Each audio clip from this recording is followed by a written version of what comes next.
everybody, welcome back. It's another episode on Teens No Cap. I'm your host, Charity Chafee. I'm an LMHC in Massachusetts and selective New England states, focusing and specializing in the treatment of high-risk teens, adolescents, and their families. Today's guest, I'm so incredibly excited to have her on. She is someone that I have been following for a little bit, who started a teen conference. She started a DBT space. There's lots of really amazing things that she's doing for treatment for high-risk teens and their families. And I'm absolutely thrilled and so excited to have her on the show today. So very honored. I'm going to let her introduce herself, but without further ado, I want to introduce you to a national best-selling author of one book, but two coming very, very soon in 2026, Katie Keats-May.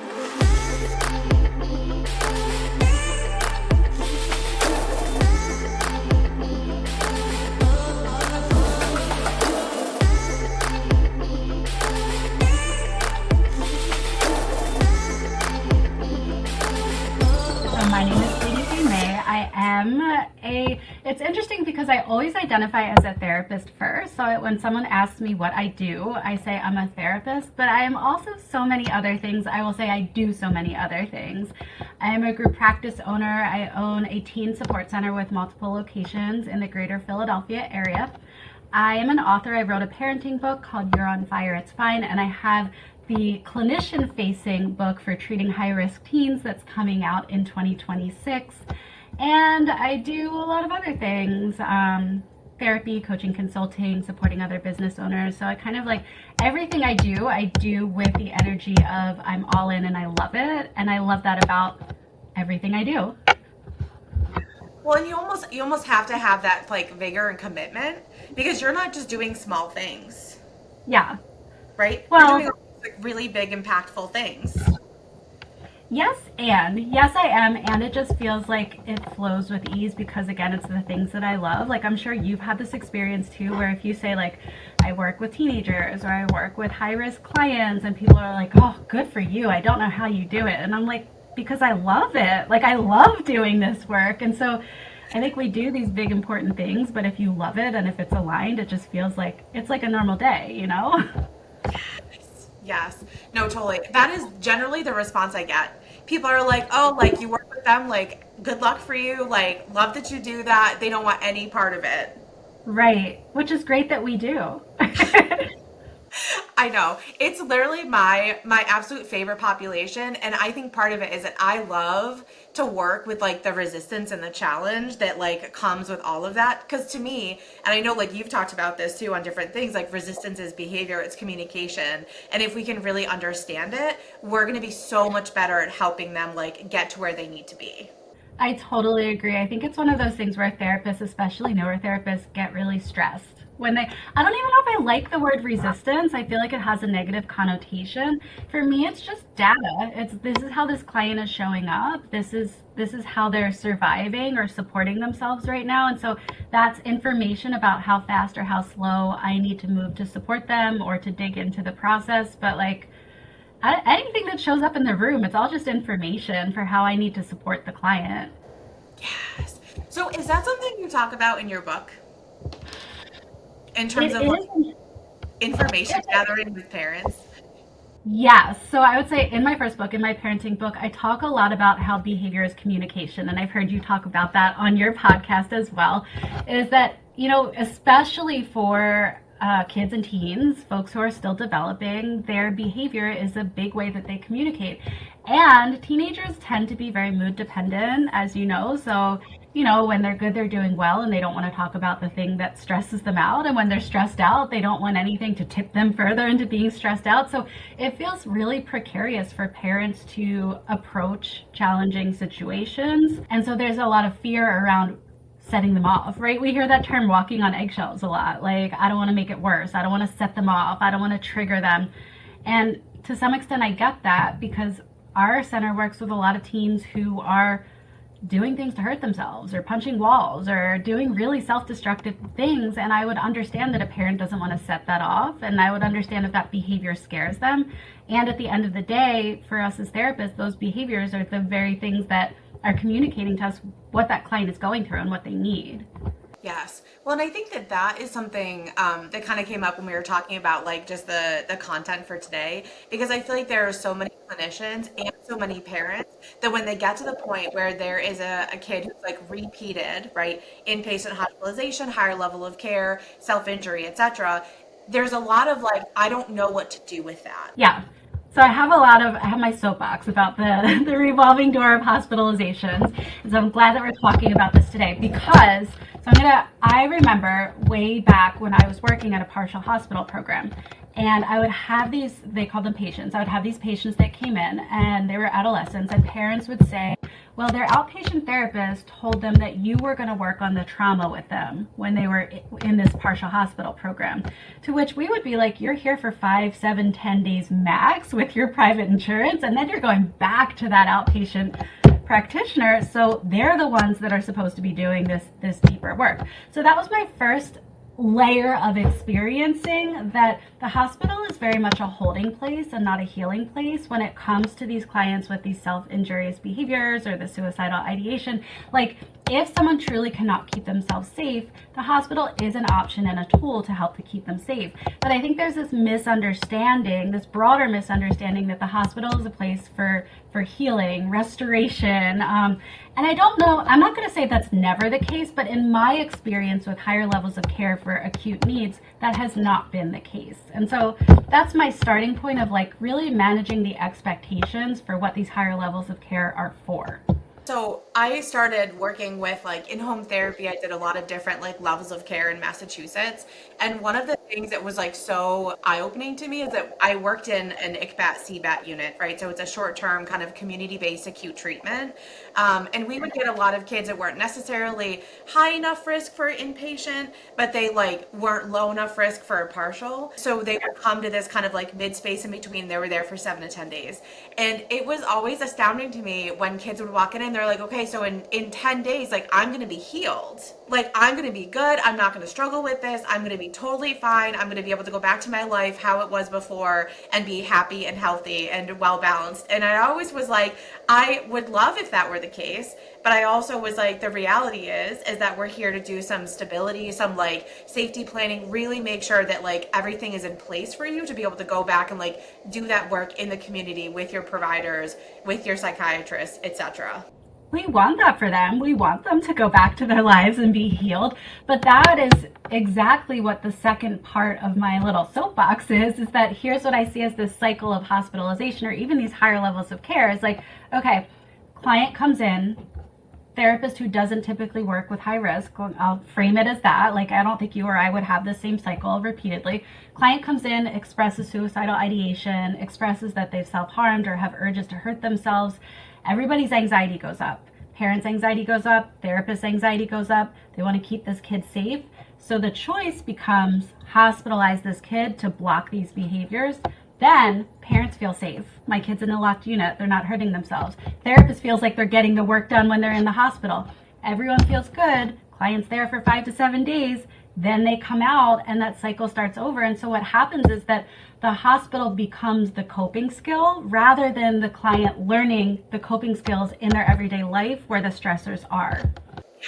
And I also think it gives the message that like if they're having any of those urges, if they're like displaying any of that, that they're not safe in the community, right? That there's no way that they can exist and that they have to be there, right? And that their providers are scared of them, their parents are scared of them, right? Like nobody else can contain them except for this like cement building. I think that is such a good point that I really want to highlight and like repeat back to you is that when we all react like that, the client starts to become afraid of their own emotions, like that maybe I actually can't handle this. Maybe I do need to go away because I'm having this experience.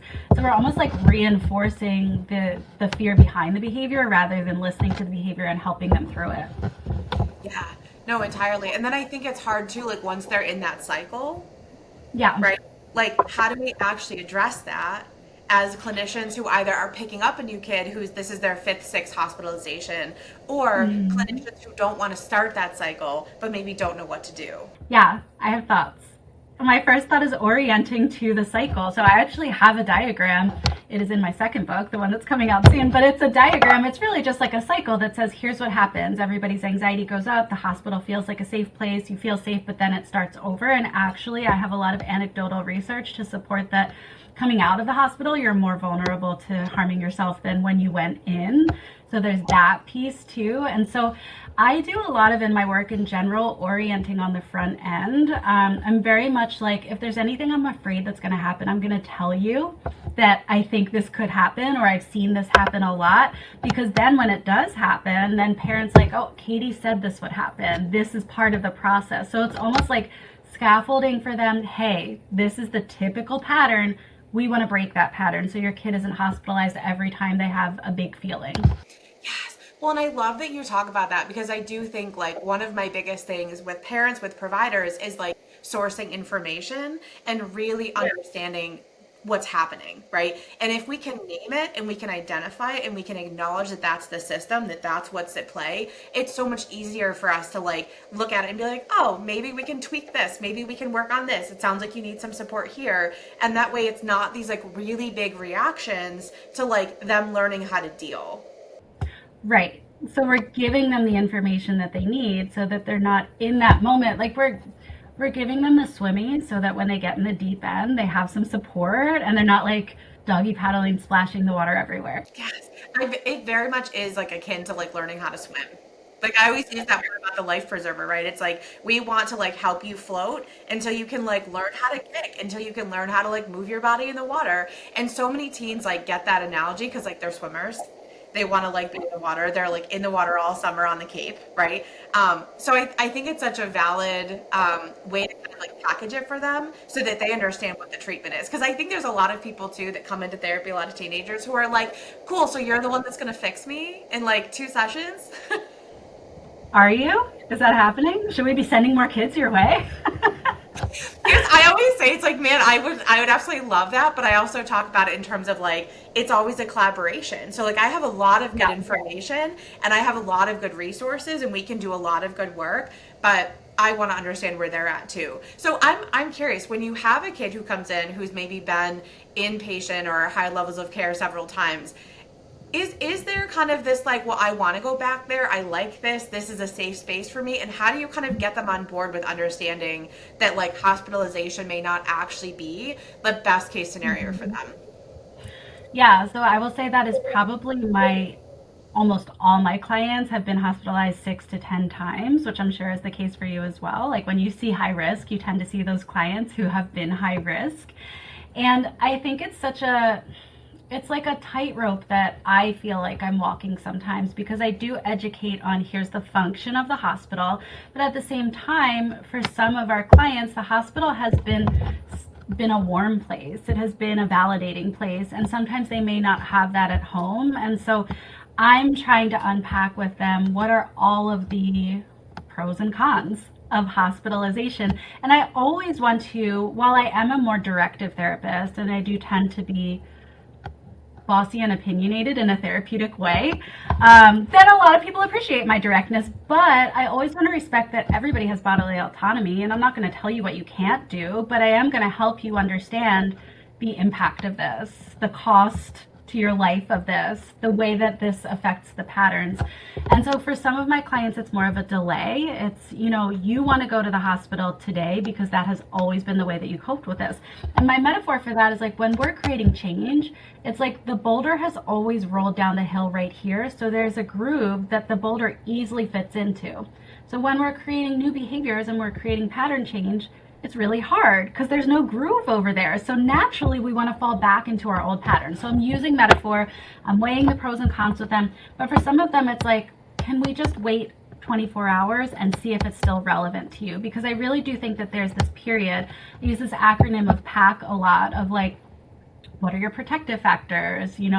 Can we secure access to means, right? Can we cope with the situation? But part of that is like, can we just wait 24 hours and can we see what happens? Because tomorrow you may not feel as intensely and you may be glad that you made it through.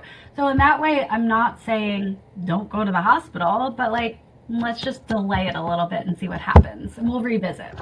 Yes. No, and that's so I practice a lot from like a harm reduction model when I'm working with like my high risk teens in terms of like I want them to have autonomy, I want them to have information and knowledge, but I also like I think that so much of treating some of the higher risk behaviors is like moving the needle like 1%, right? And if we can allow like just a little bit of time to like stretch that flexibility and thinking and give them a chance to emotionally regulate and to like really take a landscape before they just make an impulse decision, it can be like so helpful both in obviously managing them outside of the hospital, right? And showing them they have like the ability and the confidence to do that, right?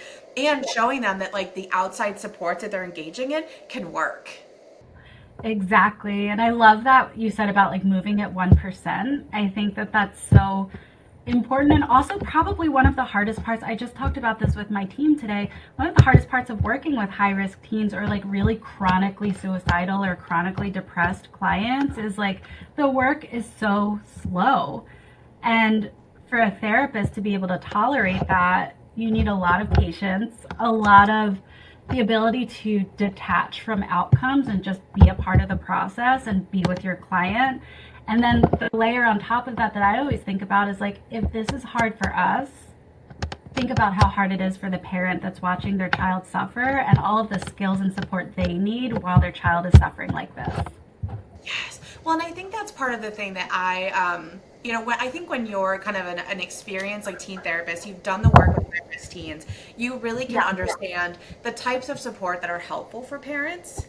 And I think that there are a lot of people who like will work with teens, but they don't want to work with the parents, right? They don't want to do that work. And my thing has always Mhm. been, well, this kid doesn't exist in a vacuum, right? Like Yeah. there are people connected to this teen that can be really helpful that we can bring on board that also need relief and reprieve and support and encouragement.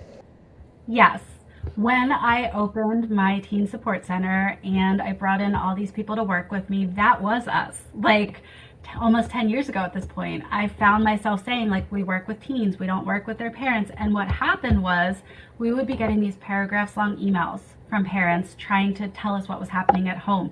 We would be getting parents that would interfere with the process, and not on purpose, but because they were anxious or they were scared or they felt like we didn't have the right information. And so it took about a year or two for me to really figure out parents are a part of this process. In fact, sometimes parents are the intervention that is needed in this process. And now we have a fully fleshed out parent program, which is actually what my first book, the parenting book, is about, is what we go through with parents, teaching them how to regulate their own emotions, teaching them how to respond with validation, teaching them basic behavioral skills, like how do I reinforce the behaviors I want to see and not freak out if my teen rolls their eyes at me, and just like be able to keep it moving in my day, and also how to address some of those higher risk behaviors because of exactly what you said. Like, think about a teenager who's 13, they still have what? I can't do math.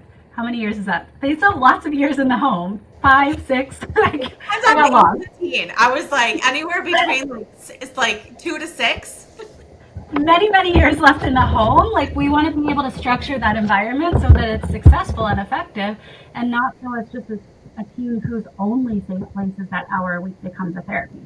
It's like so lovely. And I think that that is the thing that I would really want a lot of like teen therapists to hear is that like parents are very much like willing and ready to be part of that process. And I know it can be complicated to like try to like manage and support like different people who have different perspectives, but like the work is so valuable. And like years later, like getting to like hear I had a parent the other day who sent me an email and they're like, I just wanted to let you know, like, they're a junior in college, they're doing so well, like, they have like a boyfriend. And I'm just like, I'm sitting here like sobbing in my office because I'm like, this is a kid who, like, there was a point where they're like, I don't want to live past 15.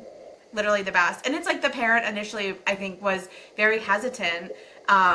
Just in terms of therapy in general, because I do think that there are parents that have maybe a healthy skepticism or a fear or anxiety of like engaging their kid in therapy, because like what if the therapist doesn't know what they're doing, what if the therapist like isn't a steady way forward, what if like they're giving them information that they don't want them to have, right? Like there's all these considerations I think for parents when they're looking for someone to work with their teen, which it's hard to trust your kid with somebody else that you're like, I'm not in your session.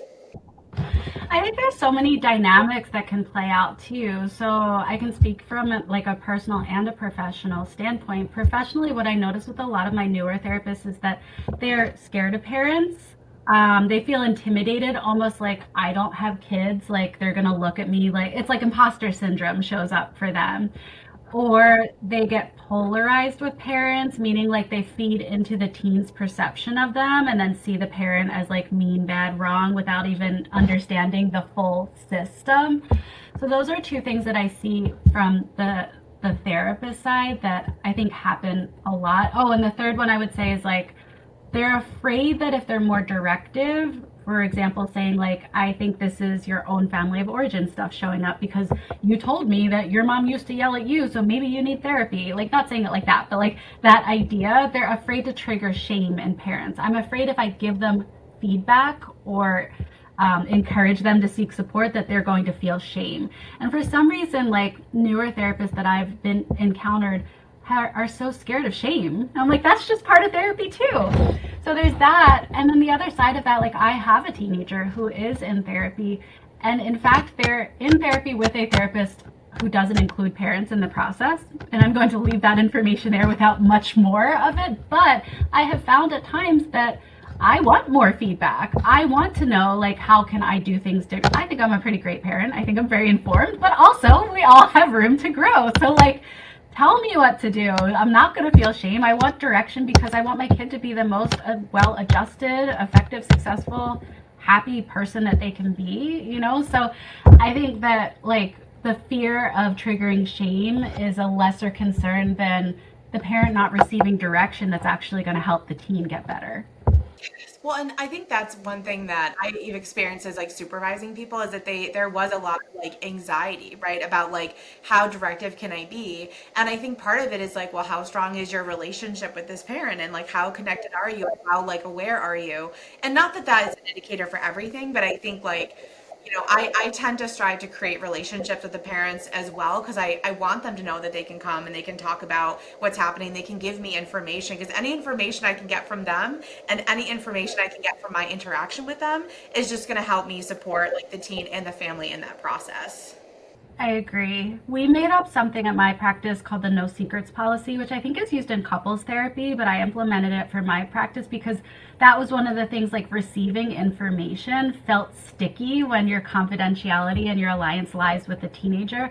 So the no secrets policy for us simply states like, we will receive information from you, parent, but you can't tell us something that we can't also let the teen know that, that we know. So like, don't tell me you're reading your teen's diary and you found out that they're vaping and then say, don't tell Kaylee that I told you that. Because then I have information that I'm holding that I can't use in the session and it doesn't feel like a balanced trust with the client. And so that's been really helpful for us to like, we meet with parents individually. We do a caregiver intake session because we want to know about family history. We want to know about parent coping skills, how they regulate, all those things.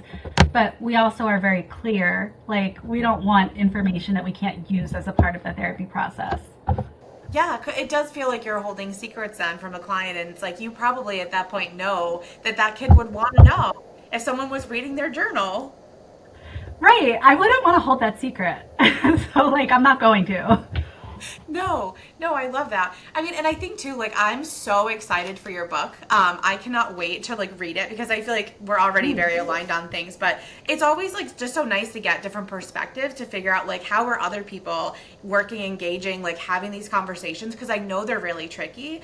And at the same time, like thinking about grad school, we talked about like the persistently mentally ill population, right? But it was always with adults. It was always with like, Right. adult populations dealing with like schizophrenia, other pieces like that. We didn't Mm-hmm. have in my program, I really loved it for what it was and it was amazing, but there wasn't a ton of information out there or training out there on like how to work with high risk teens, how to have these conversations, how to manage like kids that just have higher needs. And so like Yeah. coming into this, I had an amazing supervisor when I first got into the field, which like thank baby Jesus, like I think she's a huge part of like why I'm the therapist I am. But a lot of people don't get that. I don't remember even having anything about child and adolescent therapy other than like regular human growth and development, which is one of the core courses we need to have. And then I think they talked about safety contracts. That's like how long ago I was in grad school that they were talking about have your client sign a contract to say that they won't kill themselves, which is not a thing anymore, just to clarify. Like, it is not a thing, but that's what we learned in school. I'm curious from your perspective, like I think just talking to you and like having watched your past episodes and seeing you, in online spaces, we have a lot of similarities and it makes total sense to me why both of us gravitate toward working with teens. Like what is it you think that makes someone a good teen therapist rather than just a good therapist for an adult or a high risk client? I think there's something to it. So I think that there is like it's almost like the deep love and the passion for it, but I think there's a flexibility in thinking that you just like have to have, right? And like one of my favorite things is like rolling. And I know like we talked about the term resistance and I agree with you. Like I don't love the word, but I feel like a lot of people use it. But like the whole idea of like rolling with resistance to me was kind of like I will play that game with you and I like it's so like it's like challenge accepted to me where it's like I want to get to know you and I will fight to do that and I will fight to be that person to like be supportive for you because I can see that other side, right? And I think that like that commitment is just almost something you have to have with teenagers because they're going to tell you to go to hell. They're going to tell you to like go kick rocks, right? They're going to tell you they're not going to talk about stuff. They're going to lie about different things. Like there's all these things that happen.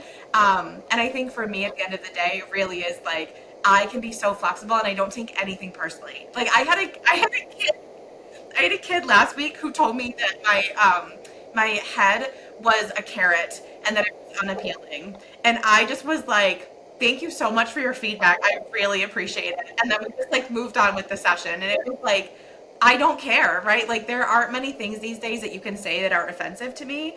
Um, but I think with teens, like you have to be willing to play all the cognitive games that happen, even if they're not conscious. Yeah, I agree. I think that I'm glad I asked you because I didn't have an answer in mind. I'm like, what do you think about this? Like, I love it. I think that there's this radical honesty that you have to be willing to like plunge into in working with teenagers. And that's also what I like about it so much is like we're not playing this game where we've had 30 years of learning how to put things back together or say things in a perfect way or there's a level of authenticity in working with teens that is comforting to me, whereas I think it's harder when you don't have that with your clients, right? So that I had a client when we moved into this building and like I bought this building, we made the space really the way that I love it, it's beautiful. And they came in and they were like, ew. Like, these walls are so ugly.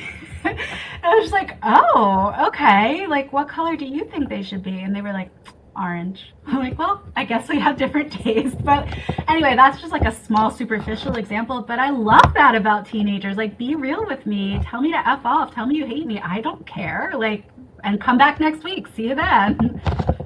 Well, and I think too, like I always look at those opportunities as like times to show them that like I'm not scared.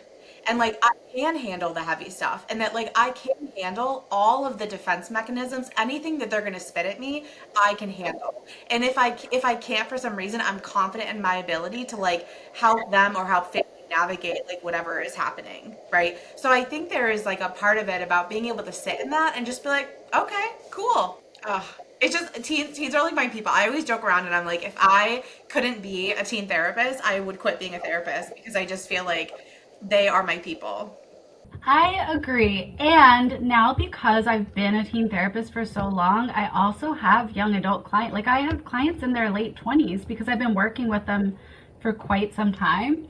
So I feel like being like working with teenagers is my main population and their parents, but also I feel like being a teenager is a vibe. Like you could be 40 and you could still have that teenager vibe and there's something about it that still works. No, so actually, that's one thing I was going to say is that I feel like the other part for me that I love working with teens and in so many ways, like I still feel like I'm that wild free spirit at like 16.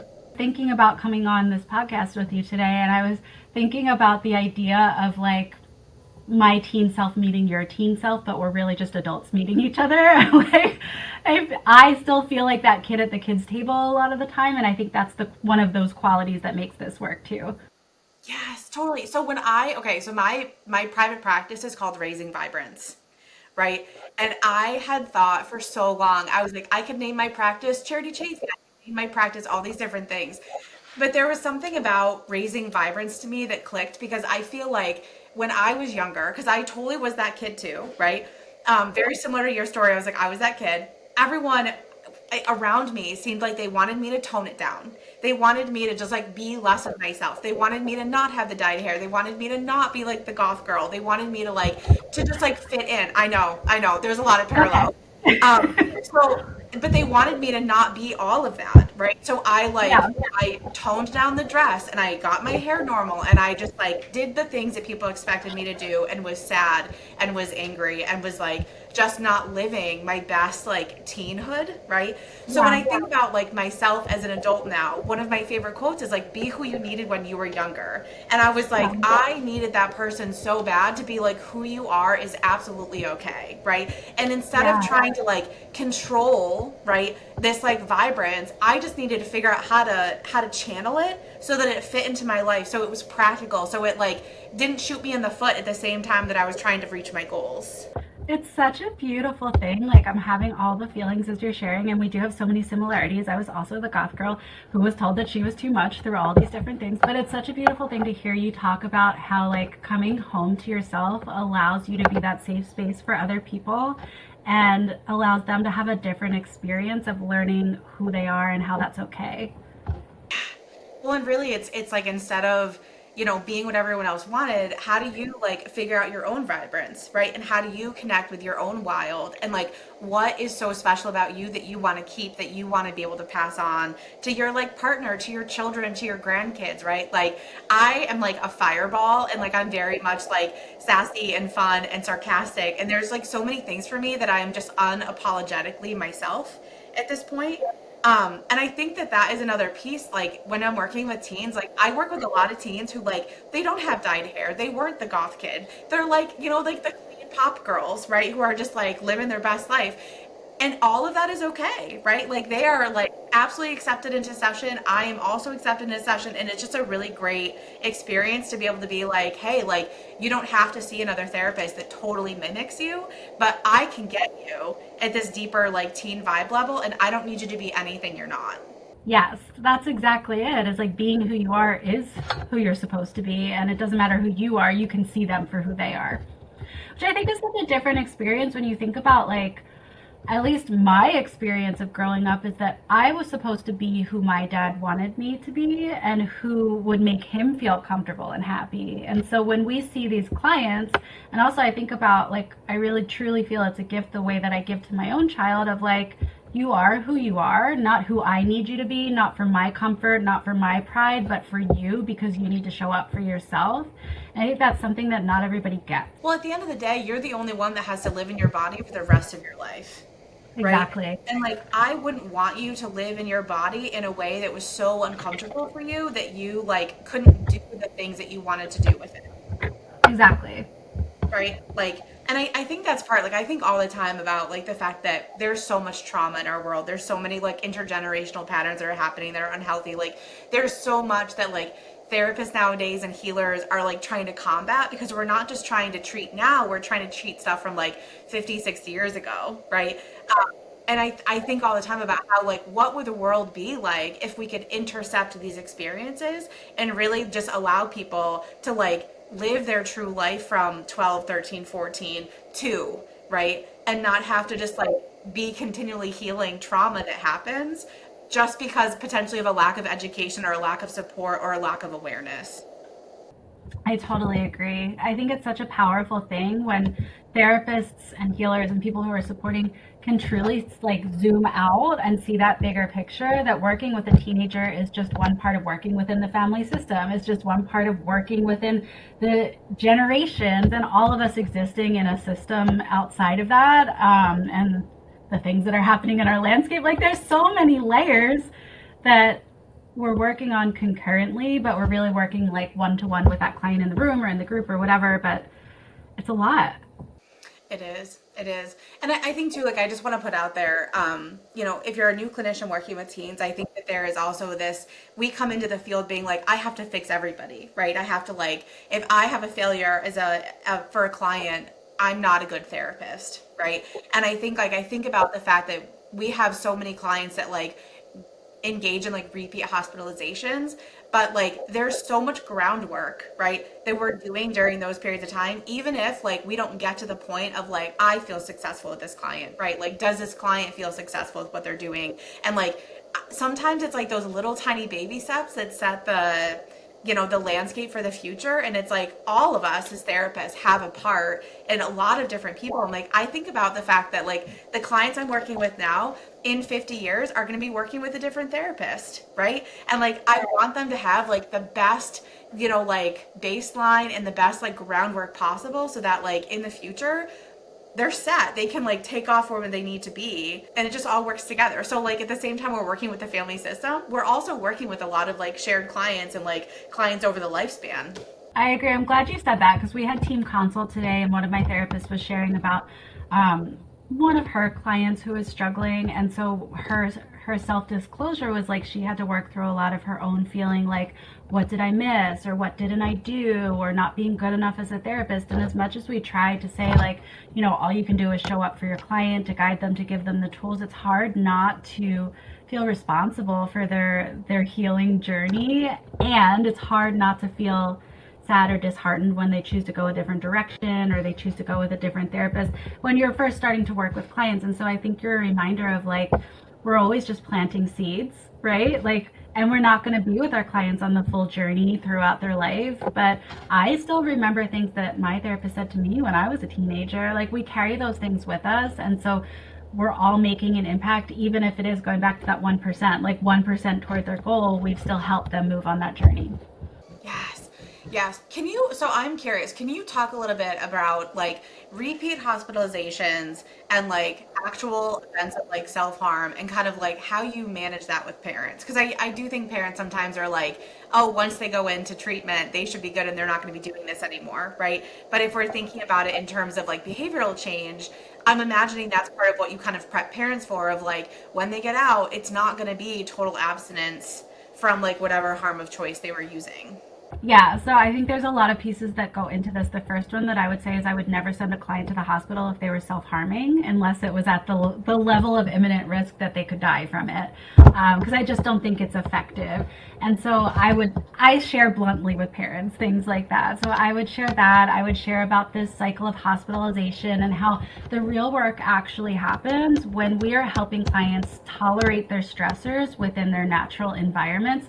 And because of that, not only am I working with client on distress tolerance, what to do in the moment when they're experiencing urges, what to say when they're experiencing urges, or who to go to for support, how to have coping skills with themselves and when they're with others, or what can I do when I'm at school and I can't leave the classroom. So there's a lot of generalizing. It's like, yes, you have this set of skills, or we're teaching you new skills, and at the same time, you need to be able to use them alone around other people in environments where you can't leave. So those are all things that I'm working on with the client, but that's not the end of the story, because parent, you also have a role in this. You also need to be a safe person that they can come to and regulate your own emotions and not freak out if they say they want to hurt themselves. Because if you freak out, they're not going to tell you, they're not going to come to you.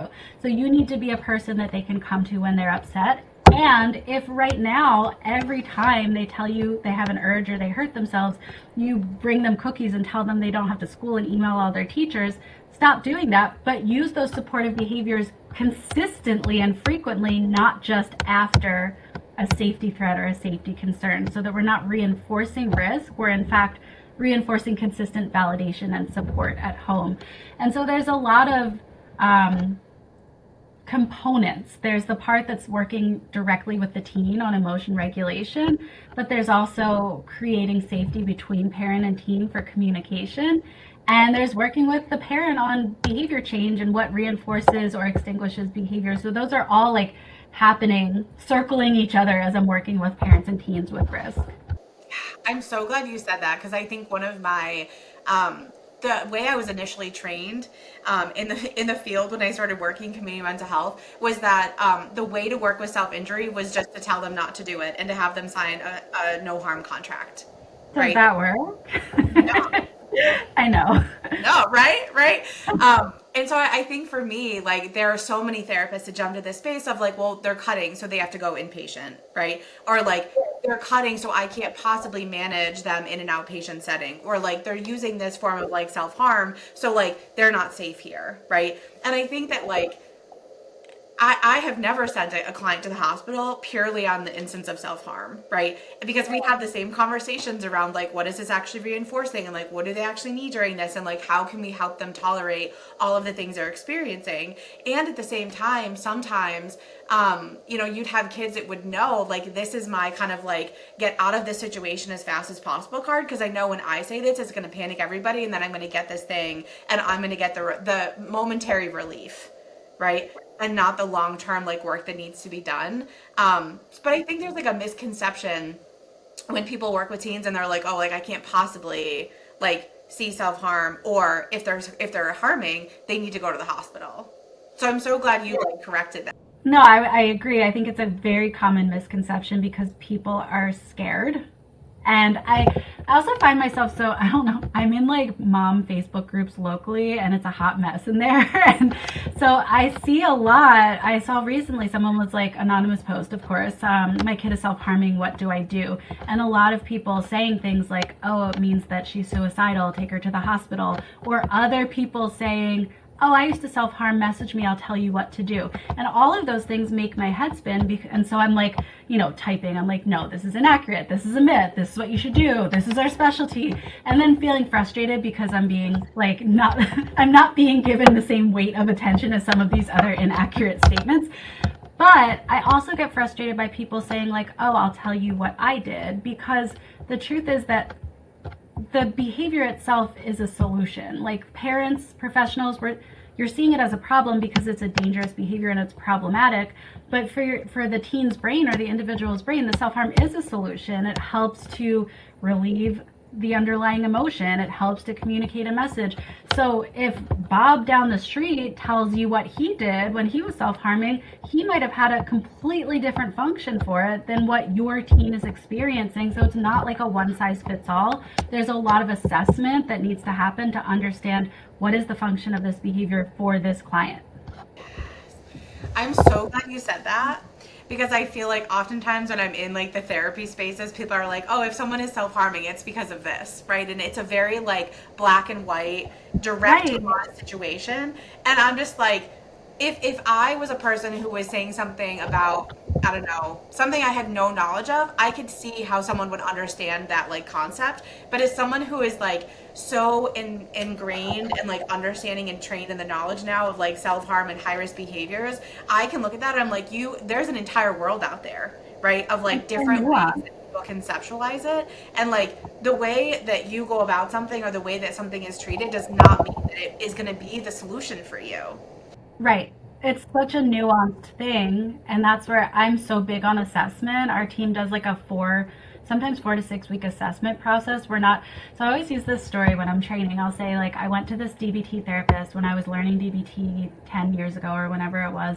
And I was experiencing this intense rage towards my husband. Later I found out I have PMDD, but at that time that was what was happening. And literally it was within the first 10 minutes of meeting with this therapist. And she was like, oh, well, the next time that happens, I want you to step away and take 3 deep breaths.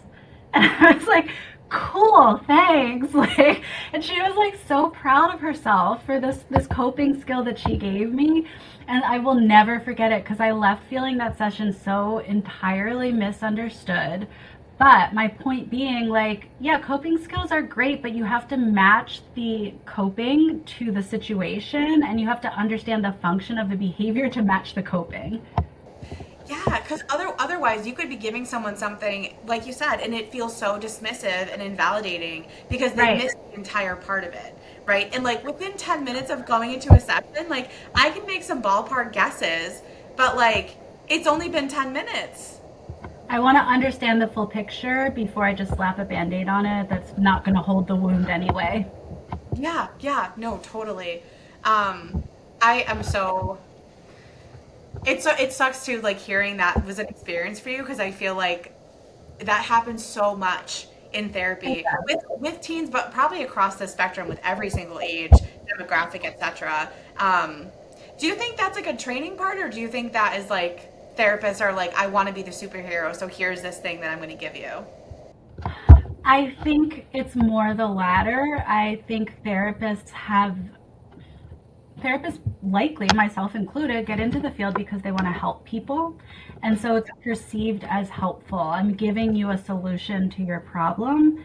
It just kind of it's a little tone deaf. It misses the mark because it's not fully understanding the person. I always say, like, to my team, we're not working with computer programs, we're working with humans. And so things are so much more nuanced. You can't just press Control C and give someone the coping skill you gave the last person. And so that's what that feels like to me, is that when we distill things down and oversimplify, it becomes invalidating. Because, cool, like, if it were that simple, if I could just walk away and take 3 deep breaths, I wouldn't be here in this therapy session right now. So you're really like underestimating the level of challenge that this is or that was in my life, right? And so that's where we start to feel dismissed and invalidated. In fact, that is one of the examples of invalidation that I talk about a lot, is oversimplifying. Parents do it all the time. You're just hungry, you're just tired, go take a walk. And while those are helpful references, they're not always helpful when your teen feels like they're on fire and you just have a little squirt gun, like, go take a walk, everything will be fine. It's not solving the problem for them, and it probably makes them feel worse. Well, and then too, I think that it probably makes a lot of teens feel less likely to want to disclose because they know what's going to come, right? They're like, oh, Right. they're going to tell me to go do this. They're going to tell me to go take a walk. They're going to tell me I'm being disrespectful. I hate that word. It's another word I don't like. Okay, can you talk about that for a second? Because now I want to know. So I get such icky feelings inside when I hear the word disrespectful, because I think it's one, it doesn't mean anything, because to call someone else disrespectful, I think what you're actually saying is that I feel disrespected by that, or I feel upset by that, or hurt by that, or that's impacting me a certain way. But is it disrespectful to advocate for yourself? Is it disrespectful to say this is how I feel? I just think it's like, I'm getting lost in my own words, but it doesn't mean anything. Like, Yeah, I agree with you. I think it feels really weird because it seems like in some of those conversations, people are being held accountable for the way someone else receives things. yes, Um, that's what I'm trying to say. Thank you. right? Versus it like actively being like, you're yelling at me and I'm trying to understand you and like I'm not getting what you're saying because you're screaming. Yeah, no, thank you. You're helping me crystallize my thoughts. That's exactly what I would say it is like, if you're having a problem in the situation, you need to take responsibility for how you respond, not change the other person's behavior. So if your teen is yelling at you and you don't like the way that it's landing, you're well within your right to say, like, right now I'm not feeling good about how we're having this conversation. I'm going to take a break. Let's come back when we're both calm. But just insisting that someone else change their behavior is not effective or fair either. Yeah. Well, and it's also not a realistic expectation for like pretty much any relationship you have in the world. Right. It's also like a weird power dynamic. I don't know. I feel like that's so outdated. Like that level of respect. I mean, I once had someone say, like, my teen has never rolled their eyes at me, and I would raise my hand to them. This is like someone from a party somewhere, not a client, and I would raise my hand to them if they ever did. I'm like, really? Why? Like, you can't accept that your child has like emotions or ideas or opinions? I think it all goes back to, like, your child is an autonomous being. They're not like, I don't know, they're not a part of you, they're not representing you, they're a person. Like, I think parents struggle with that. Totally. Well, and I think that that is something that just comes up so often because like, I typically get the kids that like they've been through like two or three therapists, they've been through like 10 plus hospitalizations, right? They've been through treatments that like haven't been helpful, they haven't felt connected to. The parents have gotten a lot of information, right? And so part of like my assessment process is like understanding that entire piece and like playing on these words of like what is disrespect for you, right? What is disrespect within the family? Like, what are the expectations, historical or otherwise, that have been like part of this cycle? Because I do think that those things come up in treatment, right? Like, there's so many parents, not so many, but there have been times where a parent is like, that was disrespectful. I am not going to listen to you now because you're being disrespectful. While the kid is literally just like, I don't feel like you're listening to me. Right. And I think like when I really zoom out, because I try and assume, I try and have the benign assumption about parents, because it's easy to get lost in the sauce and be like, parents are calling kids disrespectful, or parents are doing this and that. And I know we're having not that conversation, but just for clarifying, like, parents are doing the best they can, and oftentimes they don't have the skills, or that's how they were raised and they don't know another way. And so I really do think it comes back to, like, if that's happening, doing exactly what you said, like trying to understand what it means rather than putting a label on it that makes it feel like it's a judgment or makes it feel like someone's doing something wrong. So like unpacking it with them rather than sticking in blame or labels or judgments is really helpful. Yeah. Well, and it's like the other day when I had posted that feed about like we're really just the guardrails, right, for like teens and exploring those pieces. But then I think the same thing about parents. Like we are the guardrails and we can give them really great information and resources, but like they're showing up. If they're there and they're showing up, like I give you so many thumbs up because like that is hard, right? It is hard as a parent to sit there and be like, I don't know what I'm doing, or I don't know what to do to help, or like what we've tried to hasn't been helpful, right? And I can see a lot of parents after the sixth or seventh hospitalization, they're exhausted, they feel drained, they feel like they don't know what to do, they're struggling, right? Not only are they exhausted and tired and burnout from doing all the things, but they're also still doing their own life, which includes like a job and relationships and maybe their own mental health struggles and their own trauma history. And so like I just think there's so much to hold. Like my child's going through the college application process right now, and the other day they were like, oh, it's just one other thing that you have to do. And in my head, I don't say this out loud, I'm like, just one other thing? Do you know how many things I'm holding right now? Like there's so much in my brain. And that's for a happy thing, right? So like the cognitive load, the emotional load for parents, especially parenting a child with mental health concerns, is so high that the empathy I have for them is also equally high. Yes. Well, and especially when they're at that point of like breaking. Like I met with some people this week and I was like the parents are just like, we don't know what to do anymore, right? And it's like, you know, not that I can like fix everything, but when I see that, especially in parents, I'm just like, I want to do everything I can in my power to like support you so that you can get to a space of stability and grounding, and so that you're not stuck in this like process of just like endless hospitalizations, which admittedly, you know, the jury is out on how helpful they are sometimes. I think it's such a hopeless and helpless place to be, and it's so vulnerable for parents. So I'm glad that, like, when they come to you and there's been that many hospitalizations and that many other therapists, it's almost like hope feels dangerous. Like doing this again, telling the story again, believing that something's going to help again. It's really vulnerable, and it's a hard place to be in, to feel hope and trust again when you've been let down a lot of times. Well, and I think that's part of why I love what we're both doing, because I just really feel like there is an education and support component for clinicians. I want people to love working with teens as much as I do, and I want them to be like so well trained and supported through that. And then I want parents to have access to people who like understand and get it and can give the valuable information. So I'm obsessed with us. We're amazing. Right, in terms of like what we're doing, because I do feel like if this had been around like 12 years ago when I started, like like sign me up. I agree. Where were we? We should have been there 12 years ago. I was a baby therapist. Oh my goodness. Katie, it's been so amazing chatting with you today. I know I have to let you go in a minute, but give us a rundown again. Your book is out when officially? So my book for parents is out now. You're on Fire, It's Fine. You can get it on Amazon. And my book for clinicians should be out in 2026, awaiting solid publication date. But if you go to teendbtbook.com, that's where you can find information about it, sign up for all the free resources, get more info there, and then I'll let you know when it's out.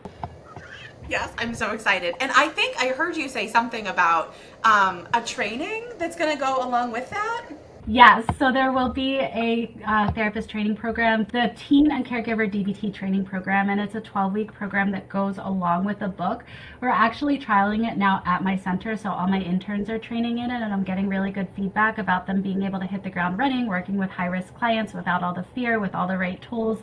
So we wanna make that worldwide. Oh my gosh, I love that. I love that so much. I'm like, sign me up. I feel like as a therapist with teens, I'm like, I can always learn something about like somebody else's work and what you're doing. So I think what you're doing is fantastic. I can't wait to get your second book. Cool. So nice to meet you. So nice. We'll talk. We'll be in touch. Oh my gosh, yes, and I'll see you in April, so it'll be great. Yes. All right. All right. Sounds good. Bye. Bye.